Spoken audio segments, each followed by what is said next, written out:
Welcome back to the Dershow. Before we get to the very serious issue of a potential nuclear attack on Iran, I want to talk about a really, really important item in the news today.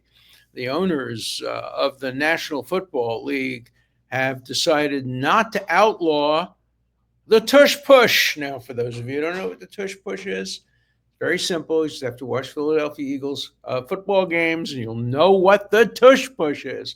It's a play, usually at the goal line, when the quarterback, usually it's the quarterback, it could be a halfback, but it's usually the quarterback, gets the ball and he can't quite make it himself over the goal line.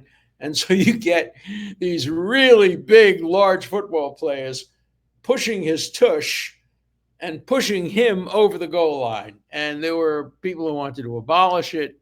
It had been abolished, then it was returned, and people thought it might create some safety problems. And there was a big vote today, and the Philadelphia Eagles prevailed, and the tush push continues to be legal, and the Philadelphia Eagles will continue to use it. I suspect it will spread to other teams as well.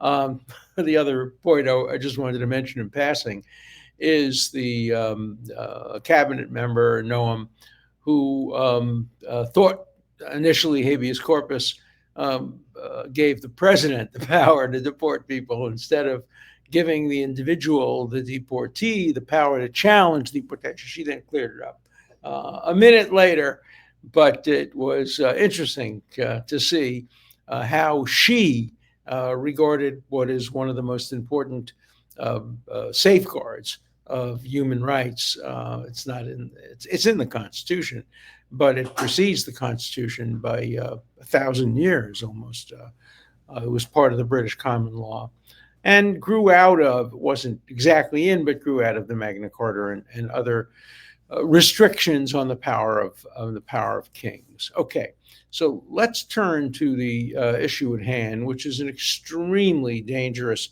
and difficult one. So Israel wants to make sure that Iran never develops nuclear weapons because if they ever did get a nuclear weapon, they'd use it against Israel. They've already essentially said they would. They've said Israel's a one-bomb state.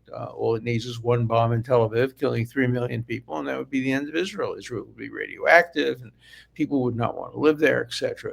And then the former president of Iran, Rafsanjani, said, yeah, but even if Israel retaliates and kills 10 million Muslims in Tehran, the trade-off would be worth it because it would be the end of Israel on the one hand, and Islam would still survive. So the given is that Israel cannot accept a nuclear weaponized Iran. And there are many ways of achieving that goal.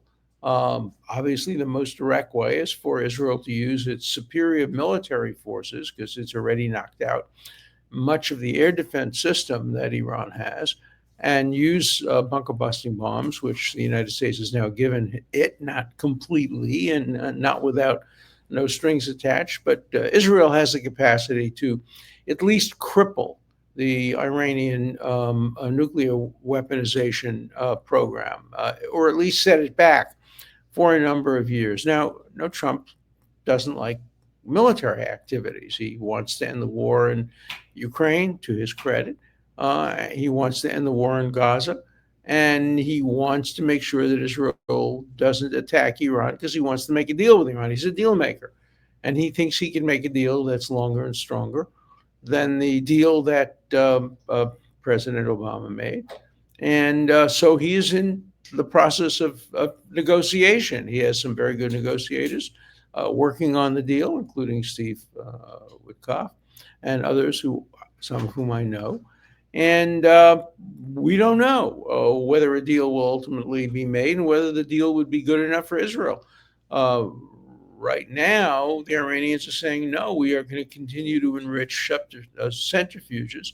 And if they continue to enrich centrifuges, purportedly for civilian purposes, they can very quickly and very easily evade detection and avoid oversight and make half a dozen nuclear bombs. And with the delivery system, they already have delivery systems, and target Tel Aviv. So Israel's not going to allow that to happen. But Trump doesn't want Israel to engage in a preemptive attack, preventive attack. By the way, as you, I think I've mentioned this before. I've just written a whole book on this subject. It was published yesterday. It's called The Preventive State. You can get it on Amazon.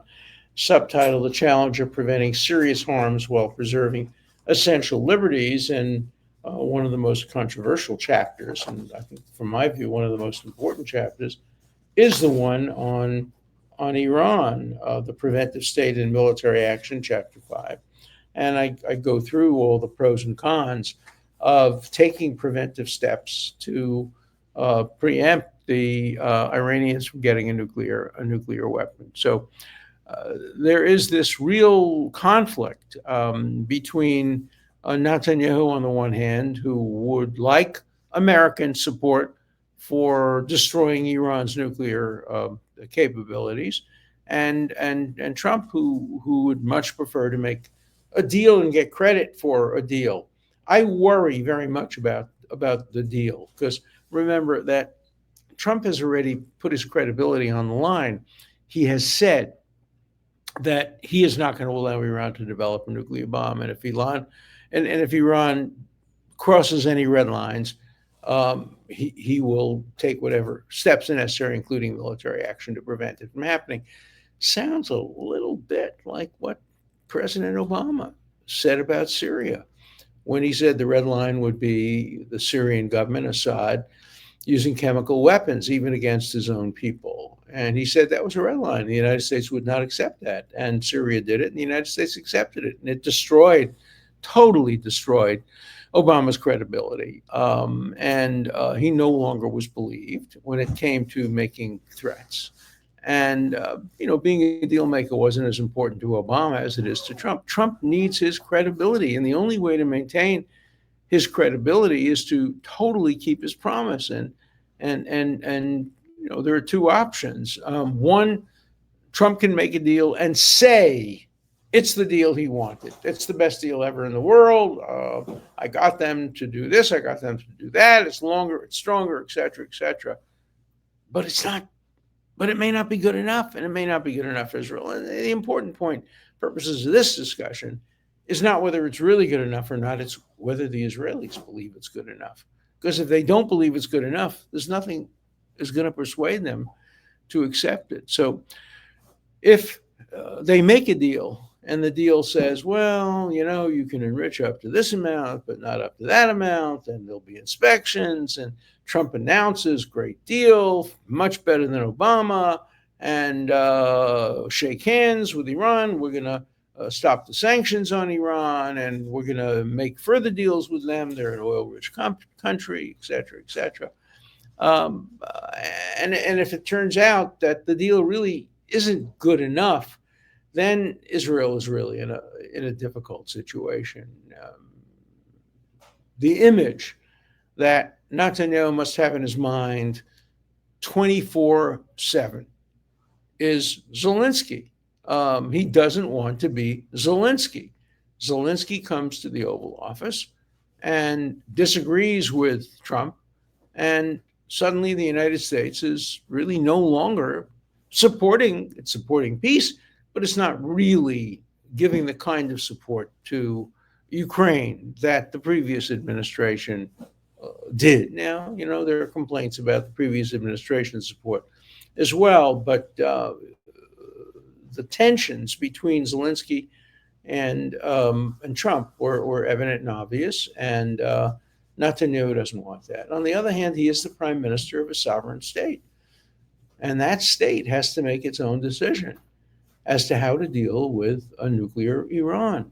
So we may well see a situation where Trump says, no, I'm not going to allow, whatever that means, Israel to bomb Iran. And Israel says, well, I'm going to do it anyway. Olmert said that to Bush, and Begin said that to Reagan.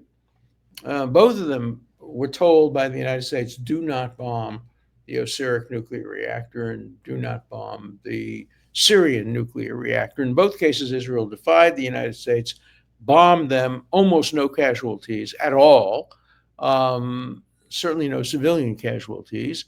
And in both cases, the United States then came back and said, whoops, we were wrong, you were right. Thank you for destroying Iraq's nuclear capacity, because when the United States went in, obviously they didn't face a nuclear weapon. And thank you for destroying Syria, because if Syria had a nuclear bomb, you can just imagine what it would have done when Assad was chased out of office. So, in two cases, Israel's been right, the United States has been wrong, but in neither case was there a president like Trump. And Trump doesn't want opposition from his people, people who he thinks should be on his side. And so I think the stakes are much, much, much higher right now than they were previously. And we'll see. We don't know what is going to happen. There's a third alternative, and that is Israel could make it very clear that it's going to bomb the Iranian nuclear reactor, that it's going to defy Trump in order to put increased pressure on Iran to make an even better deal with Trump. That's a possibility, and that could be done in one of two ways. It could be done with the implicit knowledge and cooperation of the United States. You can easily imagine Trump saying to Netanyahu, look, threaten, prepare, do everything but don't actually attack, and maybe we'll get a better deal. That's one possibility. The other possibility is that Israel might do it on its own. It would benefit Trump's negotiating position, but it wouldn't get the approval of Trump. There's also the issue of the Saudis. The Saudis are very afraid that if Israel or the United States attack Iran's nuclear reactors, that Iran will not respond by attacking Israel, because they know that they tried twice before, it failed. They would respond by attacking Saudi Arabia, particularly Saudi Arabian oil fields, which would benefit Iran because it would increase the price of their oil. So Iran is of a mixed mind. They would love to see, Saudi Arabia is of a mixed mind. They would love to see Iran without a nuclear weapon, but they don't want to see their own country attacked as a response to an Israeli attack. So it's extraordinarily complicated. Qatar, as usual, is playing both sides against the middle. Qatar has closer relations with Iran, quite close relationships with Iran. They would probably not like to see Iran have a bomb, because if Iran gets a bomb, the Saudis are going to want to get a bomb, and others are going to want to get bombs. And so Qatar doesn't want to see Iran get a bomb, but it also doesn't want to see Israel attack Iran. So this is one of the most complicated international scenarios that I've ever seen in my 86 years, or at least 75 years of sentient concern for the world. This is comparable to the wrong decision made by France and England in 1935 not to attack Nazi Germany, which was violating the Versailles Treaty and building up an army that ultimately killed 50 million people. So, this is such a difficult decision. And the personalities are so different. This is not Chamberlain. This is not Netanyahu. Chamberlain, peace in our time. No, there wasn't peace. It was war. Hitler, I don't ever want to make comparisons between Hitler and anybody else, but the mullahs of Iran are as genocidal in their beliefs as were the Nazis in some ways. Not in carrying it out, but in their beliefs. That if they had their way, if they could kill every Jew and every Israeli, they would, without any hesitation, and they would believe that they were promised eternity for doing that. But The personalities are different. The time is different. The weapons are different. Nuclear weapons are very different. Of course, Germany came very close to developing nuclear weapons. By the way, Germany would have developed nuclear weapons before the United States had they not gone after the Jews. Had they not gone after the Jews, many of the scientists that helped to develop nuclear weapons would have stayed in Germany and would have developed a nuclear bomb for Germany. But these scientists left and became part of the Manhattan Project and helped the United States develop an atomic bomb first. But Germany had all the knowledge and all the physicists, not all of them, but almost all of them, that were essential to developing a nuclear bomb. They didn't have Oppenheimer. These were, again, Jews, Feynman, Oppenheimer, Klaus Fuchs, who became a spy ultimately, and all of them. But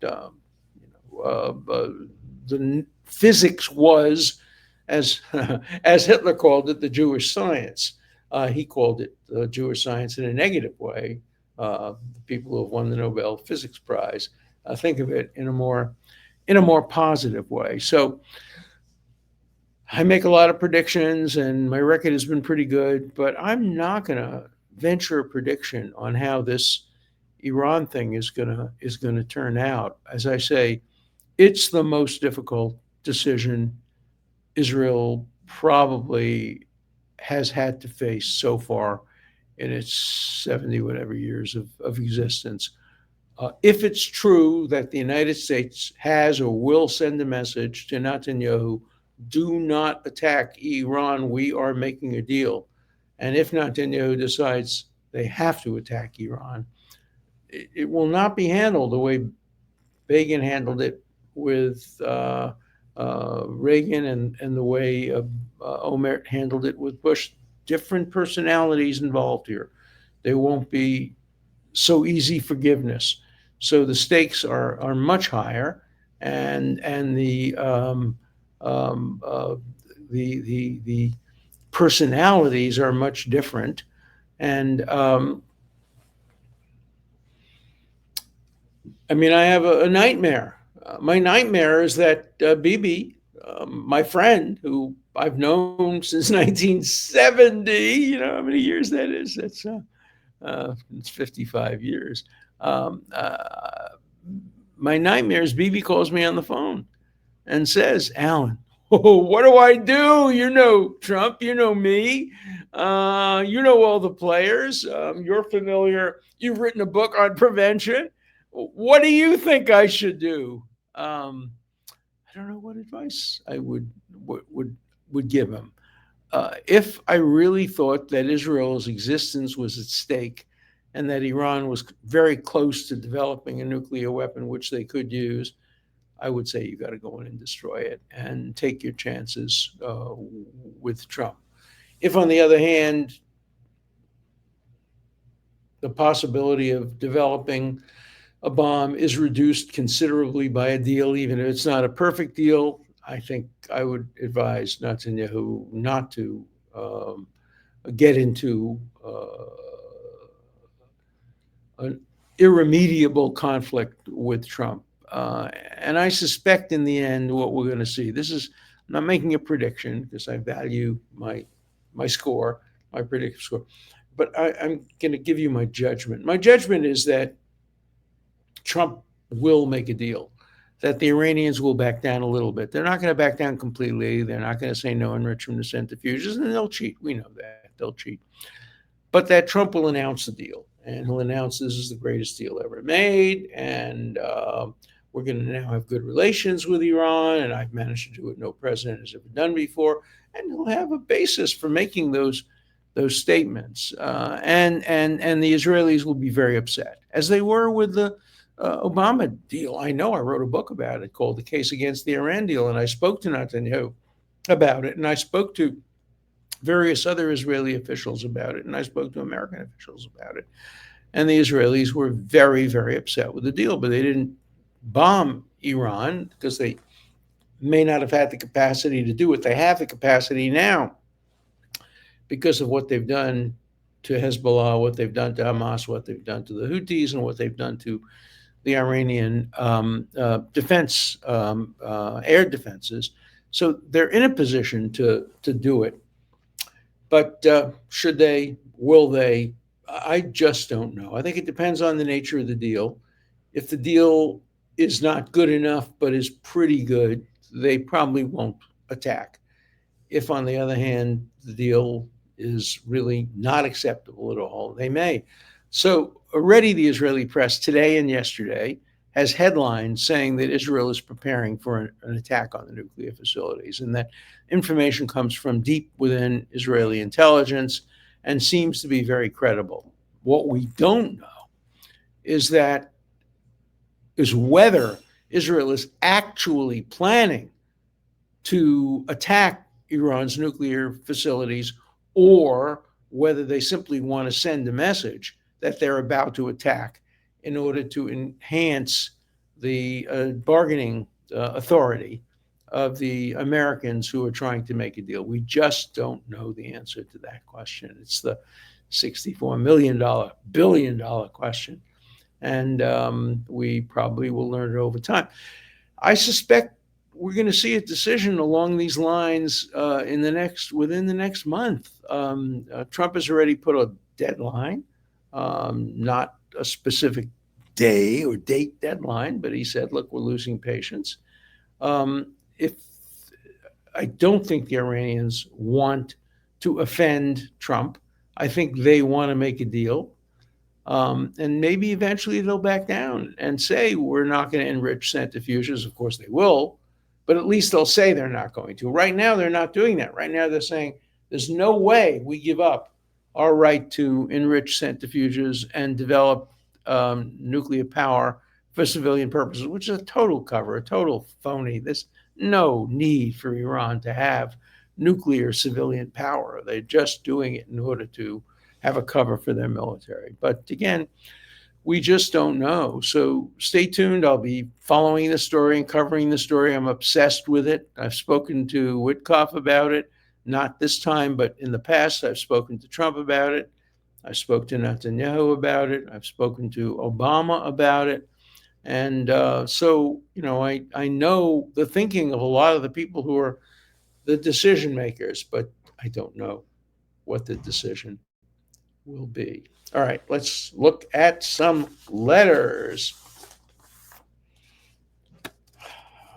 Okay. This, speaking about atomic bombs, Robert Oppenheimer and General Leslie Groves, he was the man in charge of the Manhattan Project, didn't see the need to test Little Boy and Fat whatever were the two names of the two bombs that one was dropped at Hiroshima, one was dropped at Nagasaki.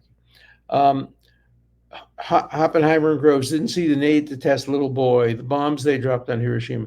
Just because Iran hasn't tested an atomic bomb thus far does not mean they don't have an atomic bomb. Keep that possibility in mind. I think we would know if they did. It's, of course, a matter of degree, because if you're an hour away from assembling a bomb, then you have a bomb. The MEK, this dissident organization that wants to change regimes, an organization I've worked with over the years, they know everything about what's going on in Iran because they have people literally everywhere. And they have disclosed a number of the previously secret locations. So I think if Iran had a bomb, MEK would know about it and we'd know about it, but we're not so sure. Related question. Why does the timeline about this issue always seem to be shifting? How can we know they don't already have a bomb? I can remember the same game from politicians and North Korea, which ultimately produced nuclear weapons. The situations are different, but the issue is far more dire. Thank you so much for the show and allowing us to ask questions of someone so close to the matters at hand. I wish I were closer, but close enough to have strong views, but not close enough to know what's actually going to happen. Dear Professor, this was a very thoughtful, in-depth, critical analysis of the president's position regarding the Middle East. I only wish the Supreme Court justices were as thoughtful as you in their deliberations. Maybe they are. The important point which impressed me most was that President Trump maintain his credibility and not waver from his beliefs. I think that's very, very important that he maintain his credibility. This was a fair and balanced analysis. No expert here, but I appreciate your opinion, and I appreciate your opinion. Um, okay, changing the subject. I don't think Trump should accept any gift. It will make him compromised, whether true or not. And but he wouldn't be accepting the gift. He'd be accepting it on behalf of the United States. But reasonable people could agree or disagree. I'd mentioned about Bishop Tutu, who was a racist, very anti-white, and very anti-Semitic. And I mentioned that Mandela was somewhat different, and he was. And here's a letter that says Mandela was very close friends of Arafat, Gaddafi, and Castro. That's all true. And we know he had close relationships with some very, very bad people, but he did some very good things. Another question: what's the position of Europe regarding military action against Iran? Well, it's mixed. It's mixed.